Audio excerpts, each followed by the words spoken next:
Welcome to Sightseeing Japan, the podcast where we explore the land of obligatory chocolates. I'm Paul Bresson. And I'm Jason Nealing. And since Valentine's Day is coming up in a couple weeks, today we're going to be talking about how Valentine's Day is celebrated in Japan, along with a related holiday, White Day. Yes. Because they do things a bit different over there. Yeah. Valentine's Day is celebrated on February 14th, the same as in America. Mm-hmm. But Valentine's Day is a day for women to give chocolate to men in Japan. Yeah, in the U.S., Valentine's Day is, of course, the most romantic holiday of the year. But if you listen to last year's Christmas episode 24, you may recall that we said Christmas Eve was the most romantic holiday in Japan. Yeah. So what's up with Valentine's Day? Like, it's mostly about that gift-giving thing, right? There's still a romantic component to it, but the gift-giving is a really big thing. Yeah, gift giving is really important in Japanese culture. Very much so. So the day is about giving chocolates. It's not about fancy dates at a nice restaurant. And men don't get presents for women. Right. They return the favor on March 14th, which is called White Day in Japan, where men are supposed to give gifts back to the women that gave them chocolates on Valentine's Day. And White Day, I think we should note, is a uniquely Japanese holiday. It's invented in Japan. Right. So I kind of like that idea of a Japanese Valentine's Day because I feel like in the U.S., the pressure is kind of all on the guys, right? I mean... More so, I would say, yeah. It's supposed to be a holiday for romance and stuff, but I feel like most girls kind of expect the guy to surprise them, bring them out to a fancy dinner, get them something nice, in my experience. I used to work at a restaurant. I never liked Valentine's Day. It was always so busy. Mm-hmm. And there'd always be some really sad people there that kind of stood up. Yeah. Anyways. It's a weird holiday, I think. I mean, no matter where you are, like just the whole idea of a romantic holiday, there are going to be a lot of people that are kind of left out. But I don't know, at least it's kind of interesting that Japan split it up and made it like, here's where the girls do something, here's where the guys do something. Yep. But we're going to see. It's not exactly equal. You know what I mean? Yeah. And to give an idea of how big of a deal it is, chocolate companies in Japan apparently sell up to half their annual sales during the week before Valentine's Day, mm-hmm. which is crazy, right? Like half their yearly sales in 1 week. That's how big of a deal it is. Yeah, and let me just get up on my soapbox for a second here. Preach. And this is going to sound cynical, I think, but I'm sort of a cynical guy. No. Maybe that's come across in the last 68 episodes. Oh, I also thought it was kind of a funny coincidence that this episode falls on episode 69. That was not planned. I'm not following you there. Can you explain that to me? I don't think I am going to explain that. I'll just let that be a joke for the people that see what I'm getting at there. But, okay, here's my cynical thing. Valentine's Day exists because there's money to be made. It is such a capitalist holiday, and the only reason it's spread around the world is because of advertising. And that is also true in Japan, as we will see. It's 100% true. That's why White Day exists too. Yes, very true. And, to be fair, that's true of a lot of other holidays too. Like there's a big capitalist element with most holidays. But to me, Valentine's Day feels even more emotionally manipulative. Like if you're in a relationship on Valentine's Day, you better not ignore it. You can't just be like, oh, I'm not into Valentine's Day. I'm just not going to do that. Unless you both agree on that. But that's kind of the main point of the holiday is it revolves around buying things for the person you're in a relationship with. I remember reading an article researching this from a woman from America who married a Japanese guy. And they had a big misunderstanding on their first Valentine's Day. Mm. He was crushed because she didn't get him chocolates. She just got him a card. And she was really upset because he didn't give her anything at all. I can imagine that being a bit of a problem. And, she eventually found out that when she got a gift on White Day a month later, Yeah. what was going on.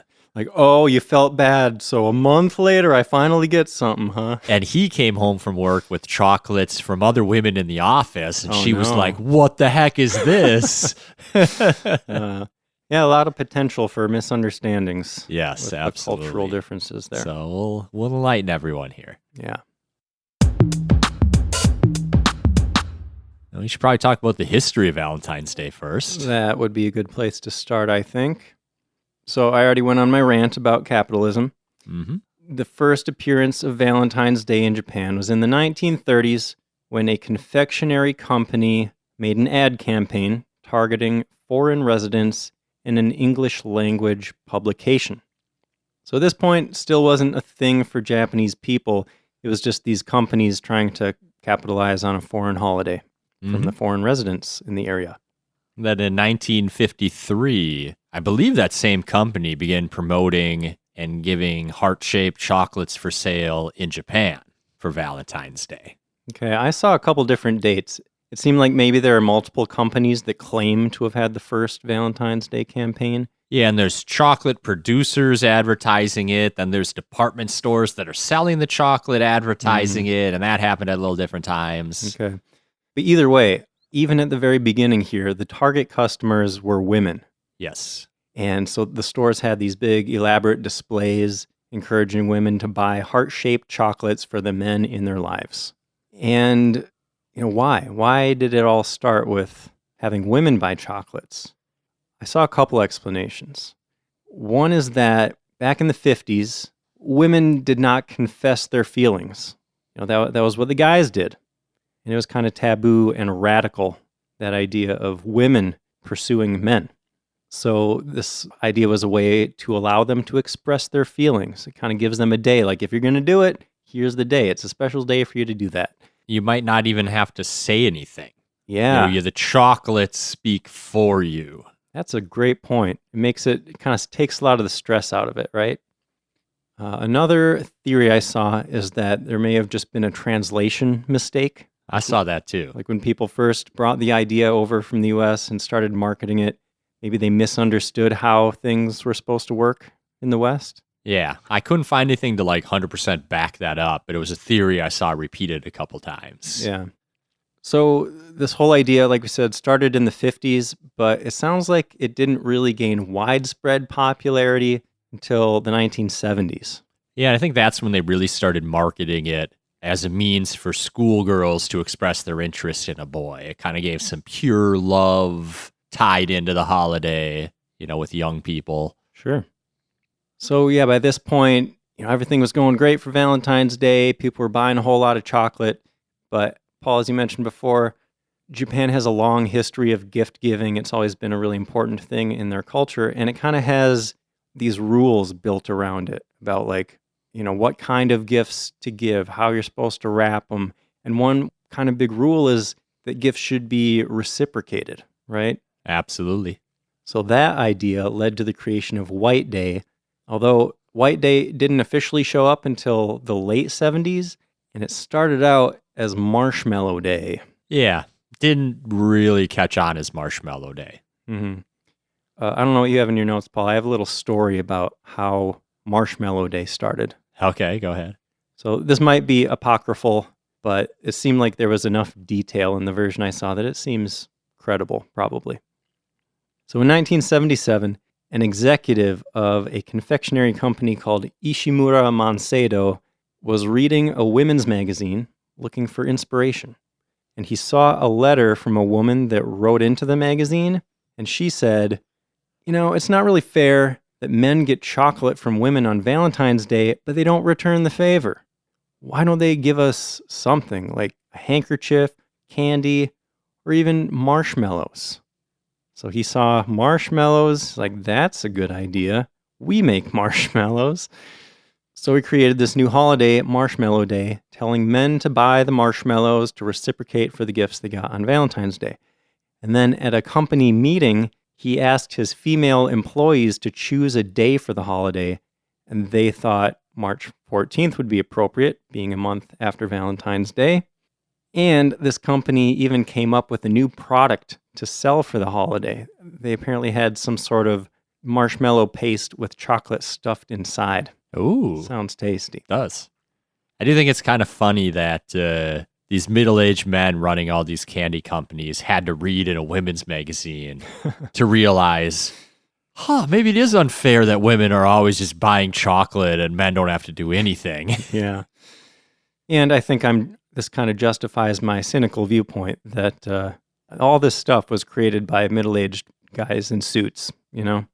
In 1980, actually, Japan's National Confectionery Industry Association, led by middle-aged dudes, they are the ones that turned Marshmallow Day into White Day. And they chose that name for its association with purity and happiness and, probably the color of marshmallows, too. Yeah, they started selling a lot of white chocolate. It was originally white things that they marketed as White Day. Mm-hmm. And they ran a campaign with the slogan, "Ai ni kotaeru White Day." Answer love on White Day. So, as you can see, a lot of this stuff started basically from advertising, from companies trying to make money.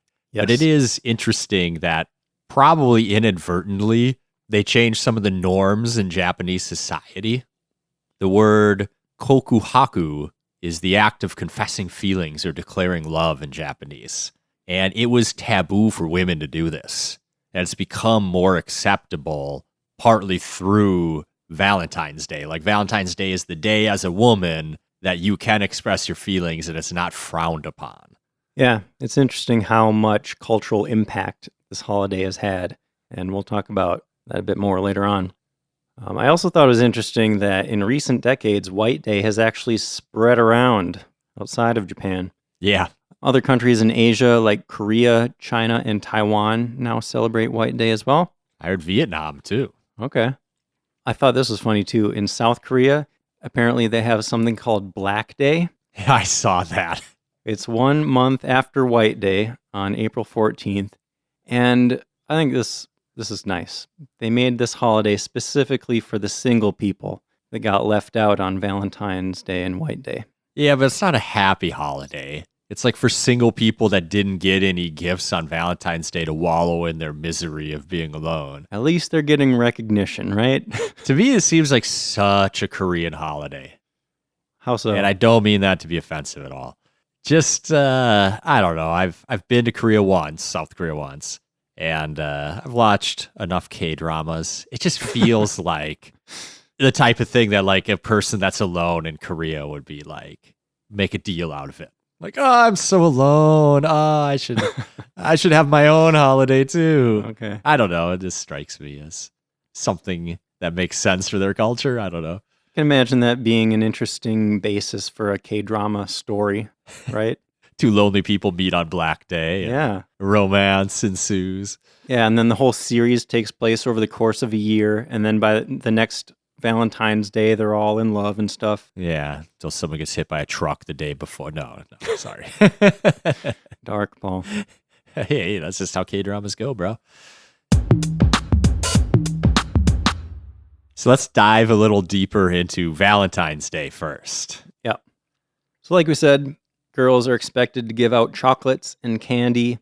Those are kind of the standard gifts. Yeah, we've mentioned that it's an opportunity for women and girls to show that they like a boy or a man, but there's a lot more to it going on these days than just that. Yeah, it's not purely about love. So there's many different types of chocolates that are given out. I think we should probably talk about Honmei Choco first, right? If you want. I do. These are true love chocolates. I saw that Honmei can also be translated like true objective chocolates. Yeah, I've also seen it translated as like number one target objectives. These are the chocolates you give to the guy you really like. They're usually handmade, special chocolates or really expensive, fancy store-bought ones. Yeah. So like at a store, you're going to see different tiers of chocolates. And the ones that you're going to give to the guy that you like, they're going to be really fancy. You're going to be able to tell that like the wrapping is really elaborate. And most department stores even offer gift wrapping to make it even more special. In fact, like we keep saying, gift giving is big in Japanese culture. if you've never seen Japanese gift wrapping, type that into YouTube and just watch some of the videos. It's incredible. It's an art form. It's absolutely an art form. Yeah, it will blow your mind. And when I say that women make handmade chocolates, they buy, as I understand it, basically buy like chocolate cubes and they melt them down at home and reform them into fancy little different types of things and decorate them to give them that homemade, I made this especially for you touch. Right. So around this time of year, you're going to see the fancy pre-made ones I was talking about. You'll also see a bunch of supplies and ingredients for making your own. Like it's a whole chunk of the market, these homemade ones. So you'll find like sprinkles, a bunch of molds that you can use to make them different shapes and stuff. If somebody's feeling really not creative and they don't want to make specially designed chocolates, I saw that people might also make some brownies or another chocolate-based food you could give instead. Yeah, anything chocolate would work, I think. Mm-hmm. So, this is the type of chocolate you're going to give to your crush. And I could see that being somewhat stressful because it really is just like confessing your feelings because the recipient of this chocolate is going to know, oh, this is special chocolate. Like whether it's homemade or just really fancy looking, like I'm being confessed to right now, Yeah, it's got to be that special chocolate. I heard one story from a Japanese girl that in high school wanted to give chocolates to the guy she liked, but she was so embarrassed, she just put them in his locker without a name or note on them, hoping he would know who they came from. Yeah. And he did. That's good. It was, maybe people talked or whatever. I don't know. Or maybe he just knew, but it all worked out. I can imagine a lot of ways that this could go wrong. It does. And it does. I saw that sometimes a guy might only accept chocolates from the girl he's interested in. Oh. So like a really popular guy, maybe he's got a bunch of girls that are crushing on him. Can you imagine spending all this time making chocolates by hand and you give them to your crush and he's just like, no, I don't want those. No, thanks. That's a mega burn, Yeah, but it's a difficult situation for that guy too. What's he supposed to do? Take them from all of them? Yeah. But then he's eventually going to start maybe going out with the girl that he does like.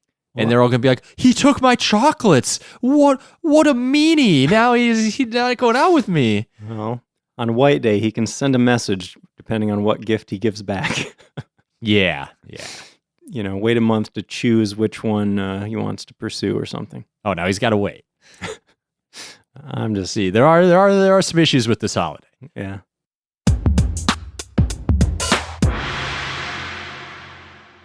So what other type of chocolate do you want to talk about next, Paul? Let's talk about Giri Choco. Okay. These are the lowest level of chocolates. So, like we said, it's not only about giving chocolate to your crush or somebody that you're in love with. There are also chocolates being given out to classmates and friends. Like it's popular, especially in middle school and high school, to just give out chocolates to kind of everybody. And even in adult workplaces, women will give chocolates to male friends, coworkers, even their bosses, which is kind of weird. I can't imagine that happening in the U.S., giving your boss some chocolates for Valentine's Day. No one's ever given me chocolates at work. Well, maybe that'll change this year, Paul. I hope not. That would be weird. But yeah, so for all these situations, you're going to give Giri Choco. And most sources I saw translated this as obligation chocolates. Yeah. Part of the whole Japanese gift-giving thing. Like, these people are in your social circle, so you're recognizing them with a gift of chocolate. Right. In my head, I kept seeing those little boxes of Valentines that I remember buying, like in elementary school, to give to classmates, It's like, we do a Valentine's Day thing at school, but didn't they usually have a rule where, like, you have to give a Valentine to everybody in the class if you're going to give out Valentines? Yeah, I think that's how it was in elementary school. Yeah. I don't think we really did anything after that. Yeah. So that nobody would feel left out, You're obligated to give out Valentine's stuff to everybody. Yep. So the Giri concept, I actually saw that this concept is maybe a little more complicated than just that idea of obligation. Yes. It has to do with loyalty and gratitude and a moral debt. Like it's it relates to that Japanese spirit of social responsibility. The idea that you have a duty as a part of a harmonious society. Yeah, it's part of mutual obligation towards each other. Mm-hmm. If someone does you a favor, then you feel obligated to do something for that person. So this is part of how women give back to the men in their lives. Yeah. So these types of chocolates are pretty basic. They're not super fancy. If somebody receives obligation chocolate, they're going to be aware, like, oh, this isn't a romantic thing. This is just a thing that you do. There definitely are cases where it's misinterpreted Okay. by some misguided individuals, which can lead to uncomfortable things happening. So many opportunities for really awkward situations with this holiday, I feel like. Yeah, the girl you really like gives you some chocolate. It's easy to like delude yourself into thinking, oh, she must like me. Yeah. No, she's gave to everybody. Yeah. Did you see there's also Chogiri Choco? Is that the same as... Oh, yeah. Okay, yeah. This is ultra obligatory chocolate. Right. And it's more forced, usually with bosses and superiors. Like, gotta give my boss chocolates or he's going to hold it against me. Yeah. Or people that you don't know very well, or maybe you just don't even like. It's like, this is a person that's in my life. I kind of wish they weren't in my life, but I got to give them chocolate anyway. Yeah, they can't be the only one I don't give chocolate to, or that's... Yeah. You just give them the worst quality chocolate, the cheapest one you can buy. But you gave them something, so it counts. Yep. There's Tomo Choco. Tomo as in Tomodachi, which means friends in Japanese. So girls sometimes will buy or make chocolates for each other. And what's kind of cool about it, I thought, is that they often enjoy them together. So all day they're running around giving chocolates to all these guys out of obligation. And then at the end of the day, they give each other chocolates and they sit together and enjoy them. So they spend time with their friends enjoying some chocolate themselves. Yeah, I that. I thought that was cool. Totally. There's one last type of chocolate I have here. This is called Jibun Choco, which means chocolate for yourself. Yeah, the most important kind. Yeah. If all the pressure of the holiday is getting to you, why not just get a bunch of chocolate and pig out? Or maybe you don't have any friends to hang out and pig out with. You just got to do it by yourself at home. Yeah, it's no fun giving chocolate to everyone else. Everybody deserves their own chocolate. Yep. And I've heard it does maybe happen where guys give chocolate or presents on Valentine's Day, but it's very much frowned upon. Like if you try to give chocolate to a woman on Valentine's Day, she's going to be super weirded out, generally, I think. Like, maybe. What are you doing? Yeah, if she's more of a traditional type person, that's used to the traditional Valentine's Day thing. I saw that things might be changing a bit in recent years, and we'll talk about that a bit later. But yeah. And things like Valentine's Day cards and flowers, not common in Japan. Yeah, it's funny how it's all about chocolate. Yeah, those confectionery companies really did their job. Yeah, half their sales in one day. Imagine if they didn't have that. They'd sell half the chocolate every year. Yeah. It's a brilliant move by them.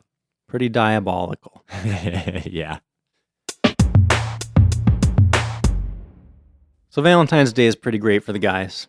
Getting a bunch of chocolate, don't have to do anything in return. But a month later, March 14th rolls around, time to reciprocate. And you don't get to just give back the same kind of chocolates you received. Traditionally, you're supposed to return the kindness threefold.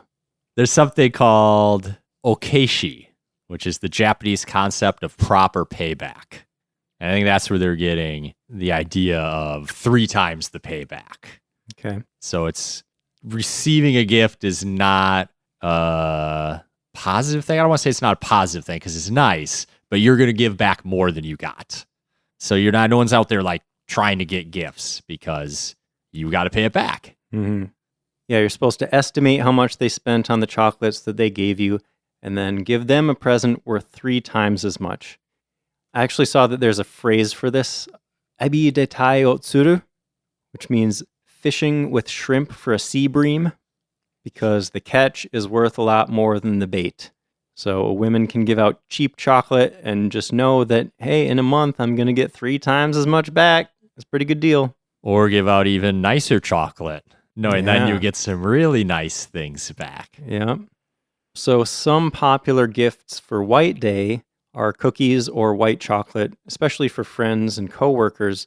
But if you received love chocolates, those homemade chocolates on Valentine's Day, those are the more special, expensive ones. So you might want to return the love by giving something bigger, like a handbag, jewelry, perfume, flowers, clothes, lingerie, stuffed animals. Yeah, and I've heard that everything was usually white, white lingerie, white stuffed animals, and not as much anymore. Still a lot of white, but you can get any color or whatever. It's just something nice. Just give them something nice. Right. This is starting to sound more like Valentine's Day in the West, other than like the date night part. Yeah. But the gift giving part, like you gotta get your girl something nice. Yeah, all those things are pretty standard Valentine's Day things in the West, too, I guess. And I saw that if you don't give a gift to a girl that got you something for Valentine's Day, that's a pretty big insult. Yeah, That could definitely. be seen as a sign of disdain. Absolutely. You just don't do that. Yeah. And even if you do give a gift to a girl that got you something, but you only give them something of equal value to what you received, Insulting. yeah, that could be seen as a sign that you want to end the relationship. That seems really extreme, but it just goes to show how serious that culture of gift giving is in Japan. Yep. I saw that according to the official White Day website, which exists. I did not know there was an official website. Yeah, the name White Day was chosen because white is the color of purity, and they hope to evoke images of pure, sweet teen love. Is teen love pure and sweet? No, only in media. Innocent and naive, perhaps, but sorry, my cynical Yeah, attitude is coming out again. I don't know if I was doing anything pure or sweet as a teenager. Yeah. So, in recent years, it sounds like Valentine's Day customs in Japan have been changing a bit. Some people are just not really as into it anymore. A lot of people might feel like it's a burdensome social obligation to have to go and buy chocolates for everyone that they know. I can understand that. And the social pressure can be intense, especially when it comes to giving chocolate to your boss or coworkers. Like, there's a lot of weird power dynamic stuff at play there. And everybody's trying really hard not to offend anybody, especially people that you have to see every single day. Mm-hmm. There's also the changing of gender roles and gender norms happening in Japan, too. Mm-hmm. People are breaking out of the traditional a little bit. I saw a 2019 survey by a Tokyo department store that found that about 60% of women planned to buy chocolates for themselves for Valentine's Day, Okay. and only 35% plan to get chocolates for their male colleagues. Oh, okay. So, in response to that sentiment, actually, just since so many women feel like that, apparently a lot of workplaces are trying to limit chocolate giving in the office or even get rid of it entirely. Yeah, the workplaces argue that too much time is spent giving and receiving chocolate on Valentine's Day. Everyone's running around giving or trying to get chocolate, and not a lot of work's getting done. There's also the misunderstandings, the people getting angry. They're just trying to avoid all that stuff. And a lot of them are discouraging chocolate giving or even considering banning chocolate giving on Valentine's Day in the workplace. Yeah. And Paul, you mentioned earlier that some men might decide to give chocolates to women on Valentine's Day instead of White Day. Mm-hmm. I kind of got the sense that that was kind of to push back against the tradition a little bit. There's actually a name for that kind of chocolate too, gyaku choco, reverse chocolates. And, like you said, women might be upset about that. It seems like it kind of depends on who you're giving it to. Like maybe if a woman is more progressive and feels like, the traditional way isn't maybe the best way of doing things, maybe they'd be okay with that. Some manufacturers have even gotten in on the game of trying to change Valentine's Day. I heard that Godiva, the Belgian chocolate brand, published an ad in a Japanese newspaper asking women to stop buying so much chocolate for Valentine's Day. Isn't it Godiva? I don't know. Godiva chocolate? I don't know. I don't speak Belgian. Okay. Either way, I did see that. I also saw that that's kind of, it might seem like Godiva or whatever is trying to be like progressive, but I saw an article that pointed out that they are selling the expensive homemade chocolates. They're not selling the cheap, crappy stuff that's getting exchanged between coworkers anyway. So Exactly. they're not really harming their business. They don't model. stand to lose anything, but they get to look cool and progressive. And they get to suppress the other companies, like their competitors that are selling the cheap chocolate. Might take a chunk of their market. Although I've heard that there's a company called Black Thunder Chocolates, which produces a ton of the Giri chocolates. And they apparently have announced that they're going to stop promoting Giri chocolate. But their reasoning behind it is because some men are disappointed that they don't receive homemade chocolates. And they feel sad. So the company president said he doesn't know if they can keep this custom going. I thought that was interesting. They don't care about the women. Like, oh, some guys are sad. We better stop this. It's not working out. Yeah. I thought that was interesting, though. But what about all the guys that are happy that they got chocolate? Yeah. I don't know. Who knows, right? Yeah. I wanted to mention this little bit of news that I came across that I thought was kind of funny. Paul, did you know there's a tiny fringe group called the Revolutionary Alliance of Unpopular People? What is that? So they, last year they staged their 12th annual protest against romantic capitalism in Tokyo. Okay. And their leader told the media, "We're against companies exploiting events like Valentine's Day to push excessive consumer culture and guilt trip people who aren't in relationships." Okay. Sounds like my people. Yeah, I'm down. I like these people. Yeah. They say that Valentine's Day chocolates in the workplace can make some employees feel that their value is determined by how much chocolate they receive. Yeah, absolutely. That's what the advertisers want you to think, right? Yeah. It's exactly the reason that we had those rules in elementary school. You got to give them to everybody or give them to nobody. Yeah. Maybe that one weird kid that got nothing while everyone else just had all this candy. Yeah. That's not cool. Yeah. And they tie your worth to like how much money people are spending on you. That's dumb, I think. Yeah. That's capitalism, right? But it's not the good. It's not the good that's coming from capitalism. It's not healthy for the human spirit. Yeah, it's a good way to put it. So this group, I saw, a lot of their complaints are basically the same as the reasons a lot of companies are now banning Giri Choco. So it seems like it would be a popular concept, but the group only has 9 members, apparently. Okay. I wonder if it's the name that's keeping people away. People don't want to self-identify as unpopular people. People only have so much time and energy in their lives. Like, is that the cause that people want to dedicate themselves to, That's a good point. And people like getting gifts. People might be like, oh, yeah, you're kind of right. But then they get chocolate and they still like it. Yeah. Don't really want it to stop.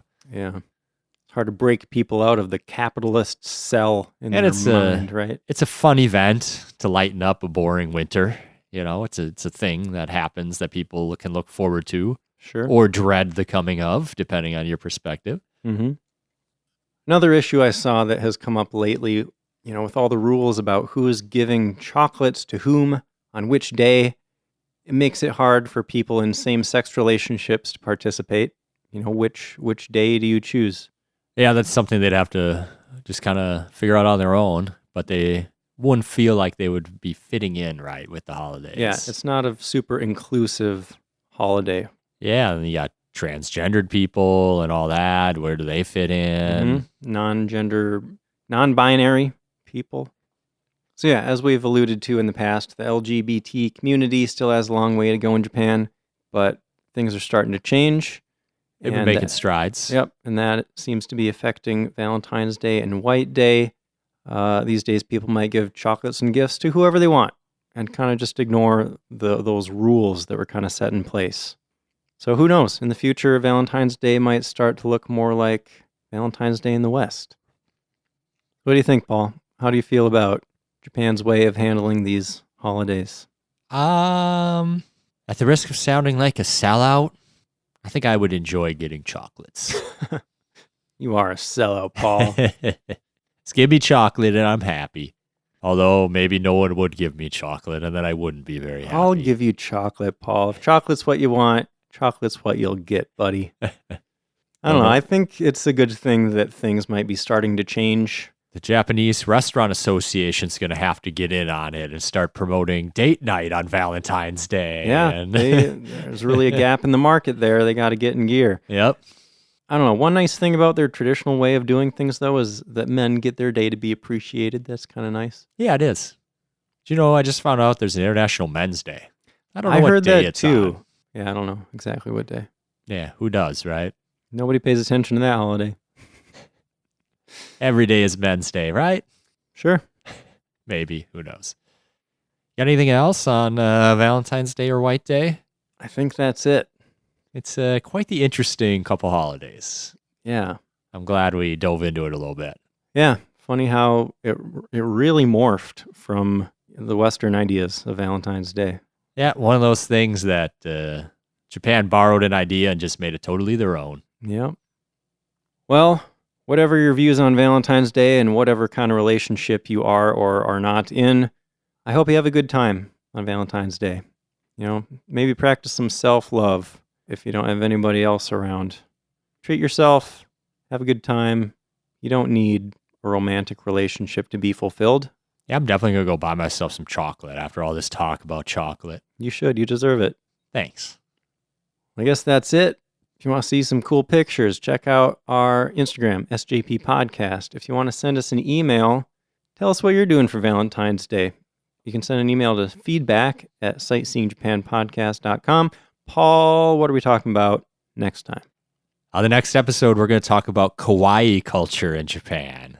And kawaii is the Japanese word for cute. Yeah.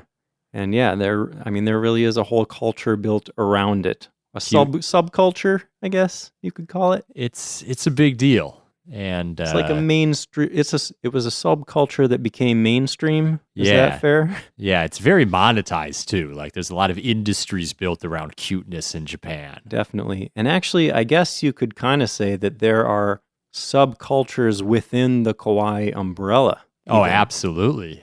We'll dive into that next time. I don't know where that episode's going to end up going, having not done the research yet, but I think it's going to be very interesting. Yeah, I haven't seen a ton, I haven't done a ton of research yet, but what I have seen, there's going to be some interesting stuff. Yeah, just to give you an idea, think like Hello Kitty. That's like part of kawaii culture in Japan. Yeah, maybe one of the most mainstream kawaii franchises or something. Yeah, but absolutely. There's some unusual stuff that we will uncover. So look forward to that. Thanks for listening. See you next time.